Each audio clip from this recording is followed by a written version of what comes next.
নমস্কার বন্ধুরা, কেমন আছেন সবাই? আশা করি সবাই খুব ভালো আছেন আর আমিও খুব ভালো আছি। তো প্রতিদিনকার মতন আজকে একটি নতুন ভিডিও নিয়ে আপনাদের কাছে হাজির হয়েছি।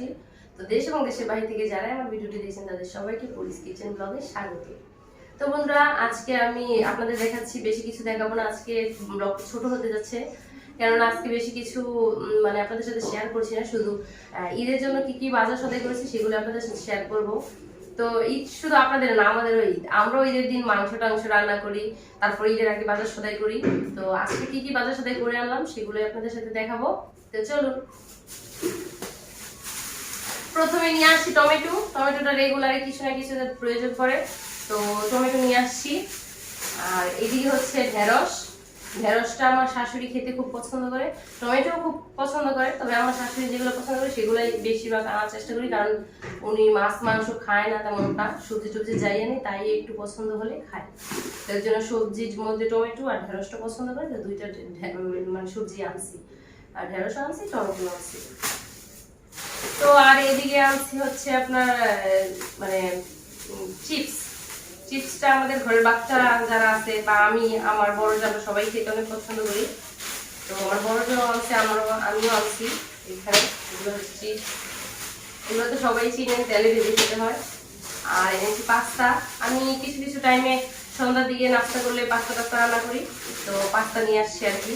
এটা মিক্সার পাস্তা, অনেকগুলো মিলিয়ে আসছে আর কি, অনেক আইটেমের।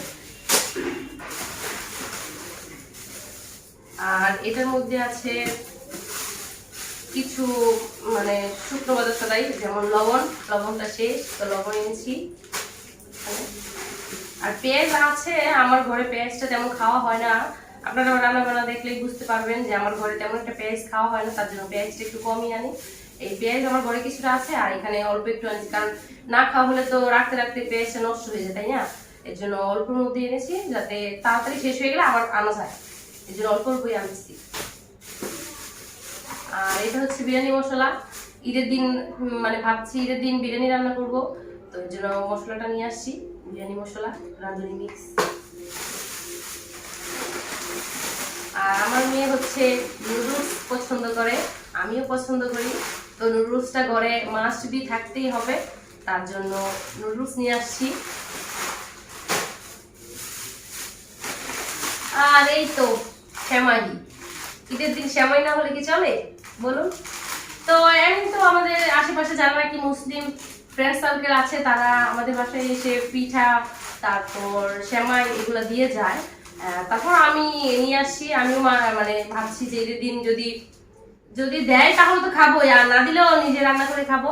সেই জন্য একটা সেমাই আগেই নিয়ে এনেছি। এই তো লাচ্ছা সেমাই। আপনারা অনেকে আছেন যারা কি আছেন মুসলিম ভাই বোনেরা, তারা অনেক আইটেম করে সেমাই রান্না করতে পারেন। তবে আমরা অত আইটেম করে সেমাই রান্না করতে পারি না, তবে যা পারি তাই রান্না করি, কি দুধ দিয়ে। তবে এবার ভাবছি যে আপুদের কুকিং চ্যানেল আছে, তাদের চ্যানেলগুলো ঘুরে ঘুরে ভালো ভালো সেমাইয়ের আইটেমগুলো দেখে, রেসিপিগুলো দেখে এবার রান্না করে খাবো।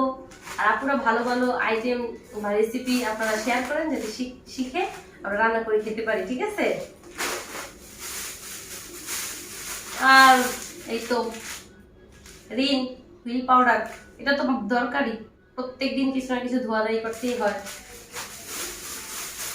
আর এখানে এনেছি পোলাও চাল, এটা ওই যে বললাম ঈদের দিন বিরিয়ানি রান্না করা হবে, তো পোলাও চাল ছাড়া তো বিরিয়ানি রান্না হবে না। হবে বলতে বাসমতি চাল দিয়েও খাওয়া যায়, কিন্তু আমরা বাসমতি চাল দিয়ে খাবো না, ভাবছি পোলাও চাল দিয়ে খাবো। বাসমতি চাল দিয়ে খেলে হয় কি, খাসি মাংস হলে একটু বেশি ভালো হয়, তবে আমরা মুরগির মাংস দিয়ে বিরিয়ানিটা রান্না করবো, তো এর জন্য।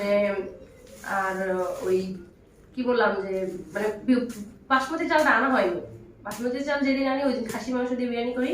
আর আজকে পোলাও চাল আনছি, তো এর জন্য ভাবছি ঈদের দিন মুরগির বিরিয়ানি করবো, মুরগির মাংস দিয়ে, ঠিক আছে? তো এখানে 2 কেজি চাল আছে। তো এই তো এখন আমি মুরগি এনে এখানে রেখেছি, আর এইখানে মুরগিগুলোকে কেটে ধুয়ে এখন ফ্রিজে রেখে দিব। আর মাংস আনছি, সেগুলা কেটে ধুয়ে রেখেছি।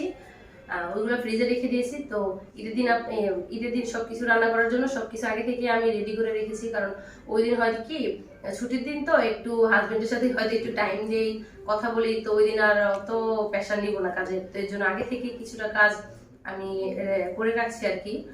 তো যাই হোক, এইগুলাই হচ্ছে আমার ঈদের বাজার সাথে। আরো কিছু আনছি, তো সেগুলো ফ্রিজে রেখে দিয়েছি খুলে আগেই। তো ওইগুলো আপনাদের সাথে শেয়ার করা হয়নি, এখানে যা ছিল সামনাসামনি ওইগুলো আপনাদের সাথে শেয়ার করলাম। তো আপনাদের সবাই ঈদের দিনে নিমন্ত্রণ, আপনারা সবাই কিন্তু চলে আসবেন। আর আমাকে কিন্তু সবাই নিমন্ত্রণ করবেন, যারা কিনা মুসলিম ভাই বোনেরা আছেন আমাকে কিন্তু নিমন্ত্রণ করবেন, আমি আবার নিমন্ত্রণ পেলে অনেক খুশি হয়ে যাই। তো যাই হোক, আমার ভিডিওটা এই পর্যন্ত আমি শেষ করছি। আর আমার ভিডিওটি দেখে আপনারা বলবেন যে আমার ভিডিওটা কেমন হয়েছে। যদি ভালো লেগে থাকে তাহলে আমার ভিডিওটা লাইক করে, কমেন্ট করে, শেয়ার, সাবস্ক্রাইব করে পাশেই থাকবেন। আর শেষ কথা হচ্ছে যে ঈদের জন্য সবাইকে অনেক অনেক শুভেচ্ছা। ঈদটা আপনাদের ভালো কাটুক সেটাই বলি।